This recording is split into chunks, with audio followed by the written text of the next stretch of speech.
एक बार यहाँ पर देखे कि सूरदास जी आए, तुलसीदास जी की हैं, कहे कि जरा चलो हमको रविदास से मिला दो, रविदास से जरा मिलने। भक्त भक्त से मिलता है। दोनों जब गए रविदास से मिलने, रविदास के घर पर लोग गए तो कहे गया है कि अभी गया है कोई बैल वैल मारा है उसका चाम निकालने के लिए, चमड़ा निकलता है ना चमार लोग, रविदास जात चमारा बार बार कहा है। ये लोग वहां पर चले गए खेत में, जैसे हम लोग कहते हैं स्नान करने जाते हैं तो मत जाओ तुम लोग, नहीं जाना चाहिए, उल्टा हो जाएगा। तब वहां पर भी जब चले गए तब रविदास जी चिल्लाए तुलसीदास जी, रविदास भगत जी हम लोग आए हैं, देखो सूरदास भी आए हैं चित्रकूट से मिलने के लिए, तुम चित्रकूट से कह रहे हैं, वृंदावन से आए हैं, तुमसे मिलना है। रविदास जी दौड़े, दौड़ करके उसी से खून वोन लगा था कि अंक में ले लें, ये दोनों पीछे हटने लगे। अरे यार रह गया तो चमारे मन में, ये बताओ नहीं सब छुआएगा हम करेगा। और रविदास जी दौड़ रहे हैं आगे मिलने के लिए, ये लोग पीछे हटते आए और हट करके आए अस्सी घाट पर, गंगा जी में स्नान किए, फिर भोग लगाए, भगवान को खिलाने लगे। भगवान खाए, भोगे नहीं ग्रहण किए। तुलसीदास बड़े चक्कर में पड़े, भगवान क्या हो गया? तो वह भगवान बोल दिया, देखो भगवान तुलसीदास का भोजन ग्रहण करते हैं, बोल दिए भगवान, कहा कि तू मेरे भक्त का अपमान करके मुझे भोग का लगा रहा है, भक्त का अपमान करके मुझे भोग लगा रहा है। दोनों आदमी बिना भोजन किए, भगवान जब भोजने नहीं करेंगे, भोगे नहीं ग्रहण करेंगे तो हम लोग क्या करें? तुम लोग तो चुपचाप तुलसी डालकर घंटा डुलाता है, अब फट से खाए कि नहीं, भगवान अपने खाने लगता है, कभी भगवान के लिए इंतजार नहीं करता है। कहा कि जल्दी भूख लगा तो खाओ, मत खाओ, मैं खाया। तुलसीदास सूरदास फिर जब गए तो देख रहे हैं कि वो अपने घर पर आ गए हैं, तो फिर कहे चिल्लाए भाई हम लोग मिलने आए हैं, तो फिर आ गए। तब वहां पर वो चिल्लाए, रविदास चिल्लाए पंडित जी के द्वार पर, पंडित जी, हाँ हमारे यहाँ 2 पंडित लोग आए हैं, जरा पानी लाओ पिलाओ, मीठा उठा लाओ यार। तुलसीदास जी कहेगा अरे हम अंक से नहीं मिलेगा ना, ना अभी अभी अभी स्नान नहीं किए, अभी तो आए हैं हम, चमार हैं, चाम का काम किए, छुआ जाएंगे। तुलसीदास अब आगे बढ़ रहे हैं मिलने के लिए, सूरदास दोनों कान पकड़े हुए, वो पीछे खसक रहे हैं। अंत में दौड़कर तुलसीदास जी अंक में भर लिए और सूरदास जी जो है जाकर दोनों आदमी का पैर पकड़ लिए, त्रिवेणी संगम हो गया और तीनों मस्त हो गए। देखो भक्ति की तो भक्ति कभी कभी बहती है। तू जानता है कि चाम का काम कर रहा है, करते कर्म करहु विधि नाना, मन राखूं जहाँ कृपा निधाना। हाथ कर रहा है भैया, लेकिन मन तो उस परमात्मा में लगा है, और तुम चाम देख रहे हो, वह चमड़ा नहीं है, परमात्मा का रंग है। संभवतः उस समय वह पकड़ लिए रहते तो तीनों परमात्मा भाव को उपलब्ध हो गए रहते। आपन तेज यही है, देखो आपन तेज संहारो आपे। भक्त कोई भी भक्त जो है अपना तेज अपने संभाल लेता है। रविदास कहीं वर्णन नहीं किया कि अरे तुम भाग रहे हो मूर्ख, मैं परमात्मा हूं, कभी नहीं कह सकता है। वह तो बिल्कुल चमार ही बनकर रहेगा, कहेगा जात चमारा, पंडित जी हम नहीं छू के पिलाएंगे, होश आते ही नहीं कर सकता है ऐसी गलती। यही है अपना तेज संभाल रहा। तुम लोग केवल पाठ कर लेता, समझता नहीं कितनी बड़ी बात कहें, साधना की बात है तुलसीदास। जब तुम अपनी तेज को, अपनी शक्ति को, अपनी पौरुष को अपने संभालने में सक्षम हो जाएगा जिस दिन, और तब तुम जो है सृष्टि का नियंता बन सकता है। और तुमको 10% बगली में मिला है, चाहे किससे हम गोली खरीदें, टन दे मार दें कपार पर, तब तुमको क्या शक्ति मिलेगा? इसलिए देखो आगे कहते हैं, भूत पिचास निकट नहीं आवे, महावीर जब नाम सुनावे। भूत पिचास निकट नहीं आता है, यही भूत नहीं है, यह तो संसारिक भूत है। और भी भूत है, तुम्हारी साधना लाइन में भूत है, काम क्रोध मद मोह लोभ अहंकार की वृत्तियां। तुम लोग जब कहीं अकेले में जाते हो तो जपने लगते, भूत पिचास निकट नहीं आवे, जय मान सुनावे। अरे यह भूत क्या है? अरे पागल, कहीं साधु के भूत लगता है, कहीं ब्रह्म तेज में भूत लगेगा? एसपी को यदि चोर पकड़ ले तो उसे एसपी नहीं कहा जाएगा, बर्खास्त कर दिया जाएगा। और साधु भी बन गया, परमात्मा के राह पर भी चला गया, तुम्हें भूत आएगा नजदीक? यह भूतों का अड्डा है, जहां हम लोग सारा आश्रम भूतों का अड्डा पर बना। मैं जब यहां आया था महाराज जी, तो यहां पर मर्डर होता था। एक यहां पर सब खेलते थे जुआ, एक आदमी नहीं आता था, पुलिस घूमती थी। अब मैं उस विपरीत परिस्थिति में आया ही, महात्मा को उस विपरीत परिस्थिति में यहां छोड़ा गया था। आदमी दिन में आने में घबराता था। और आज है कहीं भूत? महात्मा को भूत नहीं पकड़ता है, और जिस महात्मा को भूत पकड़ने लगा, ओझाई होने लगा, या महात्मा खुद ओझा बन गया, समझ जाओ वह जिंदा प्रेत हो गया। महात्मा तो है नहीं, जिंदा प्रेत है। लेकिन यहां पर तुलसीदास जी कहे कि तो भूत प्रेत से डर रहे थे, कहा तुलसी बाबा, कहा कि भूत प्रेत नहीं, और भी भूत है साधना के रास्ते में। काम, क्रोध, मद, मोह, लोभ, अहंकार, ये सब वृत्तियां भूत है। तब कहते हैं कि हनुमान जी का जब नाम सुना देंगे तो ये जो है काम, क्रोध, मद, मोह, लोभ, अहंकार, सारी वृत्तियां जो भूत है भाग चलेगी, और साधक जो है निश्चिंत होकर उस परमानंद के ध्यान में, परमानंद के समाधि में निरंतर बैठा रहेगा। इस कह रहे हैं कि यह भूत तुम्हारे नजदीक नहीं आएगा। जो तुम्हारी तथाकथित चिंता है, जो तथाकथित तुम्हारे मन में द्वैत की भावना बनी हुई है, नीच ऊंच की भावना बनी हुई है, हनुमान जी की कृपा से वह नहीं आएगा, और तू समाधि में, अखंड समाधि में घंटों बैठने में तुम्हें सफलता मिलेगी। यह हनुमान जी की कृपा हो जाएगी। नासय रोग हरै से पीरा, जपत निरंतर हनुमत बीरा। कहते हैं कि नासय रोग, जितना रोग है सृष्टि में, बहुत सारे रोग हैं, केवल यही रोग का नहीं है। लोग दुख, कैंसर बाहर फिजिकल बॉडी पर है, या फिजिकल बॉडी का तो रोग हॉस्पिटल में ठीक हो जाएगा, लेकिन मेंटल बॉडी का क्या होगा, सुख शरीर का क्या होगा, मानस शरीर का क्या होगा। यह रोग बड़ा भयंकर है। जब तुम्हारे सबसे पहले रोग मन में आ जाता है, और मन में जब रोग आ जाता है तो उसके 8-10 वर्ष बाद तुम्हारे फिजिकल बॉडी में आ जाती है। इसलिए तुम्हारे मनस शरीर का पहले इलाज होना चाहिए, मानसिक रोग का निवारण होना चाहिए।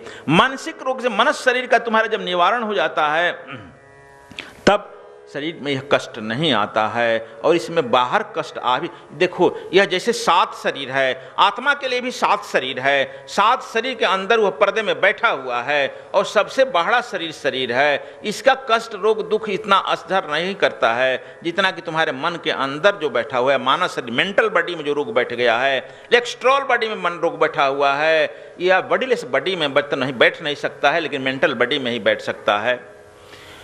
तो इसलिए उसको कहते हैं कि वह रोग जो है नासय रोग हरै सी पीरा, जपत निरंतर हनुमत बीरा। जब तुमको हनुमान जी की कृपा रहेगी, गुरु की कृपा रहेगी, तुमको मानसिक रोग भी नहीं आएगा। जब मानसिक रोग नहीं आएगा, तब तुम जो है इस संसार में शारीरिक रोग भी नहीं आ सकता है। और शारीरिक मानसिक रोग आ जाएगा तो शारीरिक तो अपने आ जाएगा। इसलिए तुमको ये उस लेवल पर यह कह रहे हैं, संकट से हनुमान छुड़ावे, मन क्रम वचन ध्यान जो लावे।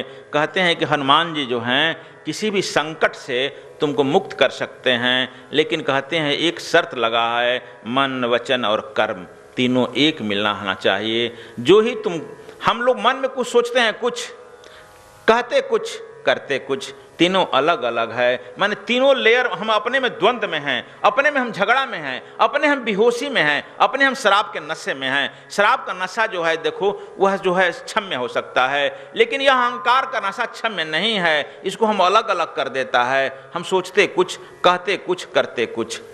इसलिए हम लोगों को यह सोचना चाहिए कि हम क्या कह रहे हैं, क्या सोच रहे हैं। पहले अपने सोचने पर तुम कंट्रोल करो। सोच न हो भाई, जो सोचे लख बार, गुरु नानक देव कहते हैं, सोचते रहो, सोचते रहो, उसे होगा नहीं। जैसे तुम अपने सोचने पर कंट्रोल कर लेगा, सोचने की धारा को बदल देगा, तब सोचने की धारा जब तुमको बदल जाएगी, तब तुम्हारा मन भी बदल जाएगा। मन बदल जाएगा तो कर्म भी बदल जाएगा। तुम्हारे सोचने की धारा ही गड़बड़ है। जैसे जैसे हम सोचते हैं, अब मन के उसे रस देने लगता है। मन जब उधर चला जाएगा, रस देने लगेगा, शरीर भी चला जाएगा, फिर हुआ गड़बड़। कबीर साहब इसलिए कहे हैं, मन जाता है तो जाने दे, तू मत वहां से हिल। सोचता भी है, मन चला भी गया सोचने में, उसके साथ तू मत जाओ, वहीं बैठे रहो निश्चिंत होकर के। लेकिन यहाँ पर इसीलिए लगा दिए हैं बात, खाली तुम लोग रट लेता है। मन वचन कर्म ध्यान जो लावे, मन से, वचन से, कर्म से, तीनों से जब तुम ध्यान करने लगेगा, तब आया है कि सब पर राम तपस्वी राजा, जिन तिनके का सकल तुम साजा। कहते हैं कि सब पर राम जो है राजा हैं। राजा तो बहुत है इस सृष्टि में। जितने अभी भारत स्वतंत्र हुआ था तो 550 क्षत्रिय राजा थे, तो क्या सबका काम करेंगे? तपस्वी राजा। और जब भी तुम तपस्या में होने लगता है, तपस्या में चला जाता है, तभी तुम सचमुच में राजा होता है। और जैसे ही तुम परमात्मा भाव को प्राप्त कर लेता है तब तुम हो जाता है तपस्वी राम राजा। जैसे ही तुम राम में मिलता है, राम एक धारा है, वेव है, और उसमें जैसे ही तुम मिल जाता है तुम भी तपस्वी राजा बन जाते हो। और जैसे ही तुम तपस्वी राजा बन जाएगा, तपस्वी बन जाएगा राजा। तपस्वी तो राजा होता ही है। कहते हैं ना महाराज जी आए, महाराज जी कहता है उनको राजा राजा कहते हैं, उनको महाराज कहते हो। और लेकिन जैसे ही तुम तपस्या में चले जाते हो तब तुम राम स्वरूप हो जाते हो। और जब तुम राम स्वरूप हो गया तब तुम्हें क्या करना है, उनके सारा काम जो हैं हनुमान जी स्वयं करने लगते हैं, सेवा में खुद जुट जाते हैं। और राम भी कहते हैं जहाँ जहाँ मेरे भक्त चलते हैं वहाँ वहाँ पैर में कांटा न गड़ जाए, इसलिए मैं ही नीचे हाथ रख देता हूँ। वही बात हनुमान जी भी कहते हैं, जब तुम तपस्या में चले जाएगा छोड़ दो घर की चिंता, परिवार की चिंता, सारा काम वह स्वयं करने लगेंगे। और मनोरथ जो कोई लावे सोई अमित जीवन फल पावे। कहते हैं कि और जो भी तुम मनोरथ अपने शरीर में ला रहे हो, जो भी तुम्हारी कोई मनोरथ की इच्छा हो, मन की अर्थ जो भी तुम्हारी हो, सोई तुम जो है अमित जीवन फल पावे।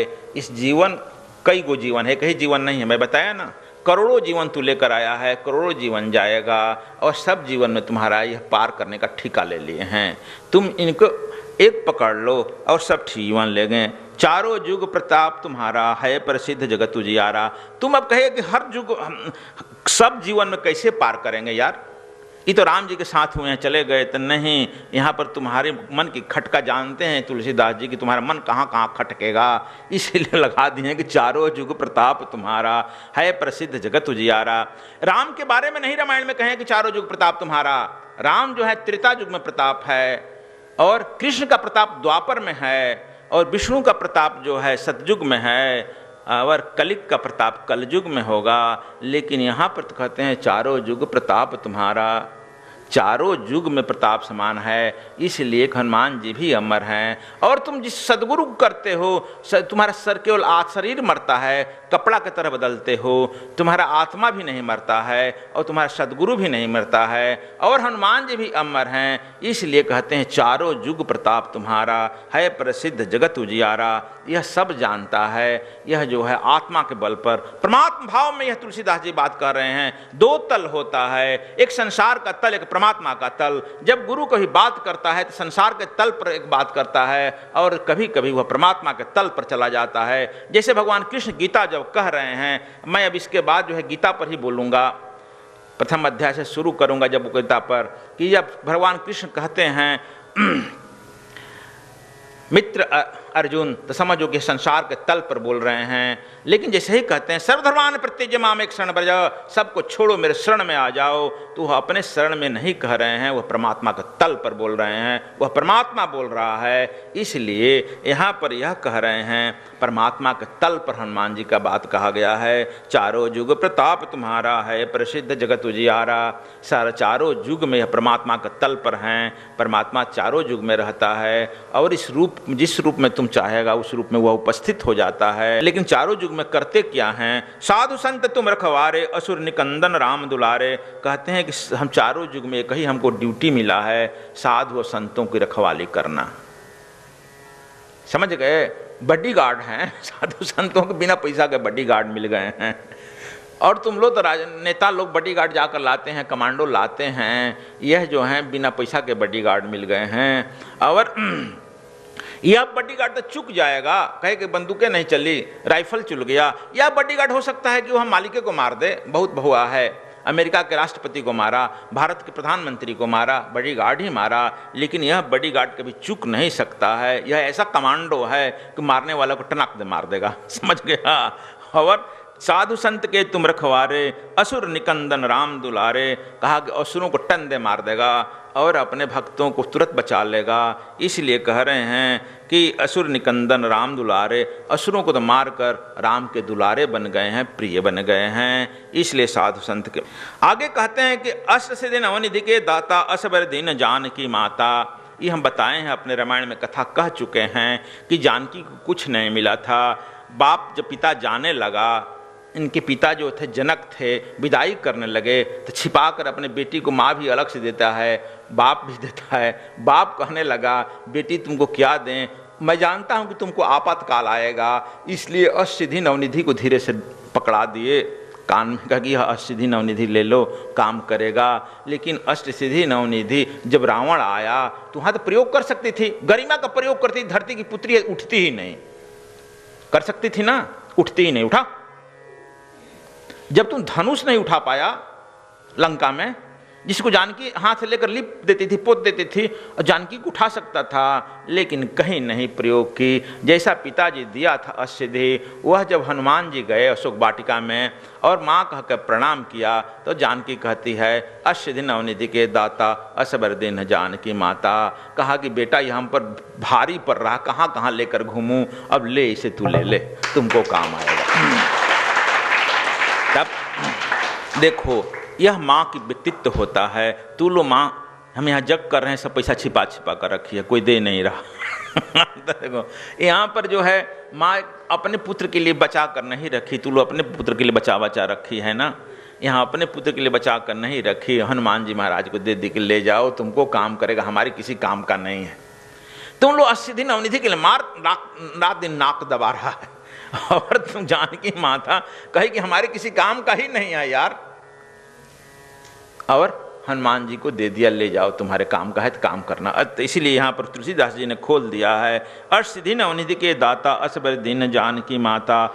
अब यहाँ आ गया, तब राम रसायन तुम्हारे पासा, सदा रहो रघुपति के दासा। यह अष्टसिद्धि, जब तुम्हारे पास राम रसायन आ जाएगा, तब बिन मांगे अष्टसिद्धि नवनिधि दौड़े आ जाएगी। कहेगी ना हमको जरूरत नहीं है, कहा कि नहीं, यह तुमको देंगे ही देंगे, क्योंकि राम रसायन तुम्हारे पासा। यह राम रसायन महामंत्र है इस पृथ्वी के लिए। सिया राम मैं सब जग जाने, करो प्रणाम जो जुग पाने। यह भी है, जो आ रहा है आश्रम में उसको रघुपति समझ लो। मैं बताया कि यह सृष्टि परमात्मा का ही विस्तार है, और अंतिम छोर है, और केंद्र बिंदु परमात्मा ही है। जब उसी का विस्तार है, तब तुम उसी का रूप हुआ। इसलिए तुम समझ लो कि जो आ रहा है मैं उसका दास हुआ। जब दास भावना आ जाएगी तब तुम्हारे लिए सब जो है रघुपति ही होगा। निज प्रभु मैं जग देखूं, कासन करहूं विरोध। तुलसीदास जी यह भी उत्तरकांड में कहते हैं कि अब तो मैं अपना ही प्रभु का देख रहा हूँ चारों तरफ, किसमें मैं दोष निकालूं। इसलिए तुम लोग यह इतना दिन अब जो है समझ लो कि जो यहाँ आता है रघुपति ही है। सद्गुरु धाम आश्रम बद्रीनाथ में चल रहे निशुल्क भंडारे में एवं आश्रम परिसर में सत्संग एवं ध्यान मंदिर निर्माण हेतु आपका योगदान सादर आमंत्रित है। सद्गुरु कॉन्शियसनेस सोसाइटी, खाता संख्या 307 300 210 002 1012, बैंक शाखा Punjab national bank Delhi, IFSC code PUNB 0307300। स्वामी श्री की अनमोल कृतियाँ, कुंडलिनी जागरण, शिव नेत्र, लोक परलोक, रहस्यमय लोक, मेरे राम, स्वर से समाधि, शिव तंत्र, एक ओंकार, हनुमान चालीसा भाष्य, ज्ञान गुदरी भाष्य, गीता ज्ञान Mandakini, path of enlightenment, awakening of kundalini, स्वर टू समाधि, यंत्र मंत्र रहस्य, बुद्धों का पथ, कहे कबीर कुछ उद्यम कीजिए, गुरु ही मुक्ति दाता, उमा कहूँ मैं अनुभव अपना, सद्गुरु टाइम्स मासिक पत्रिका। संपर्क सूत्र 098 68 88 6830 098 18 01 9199।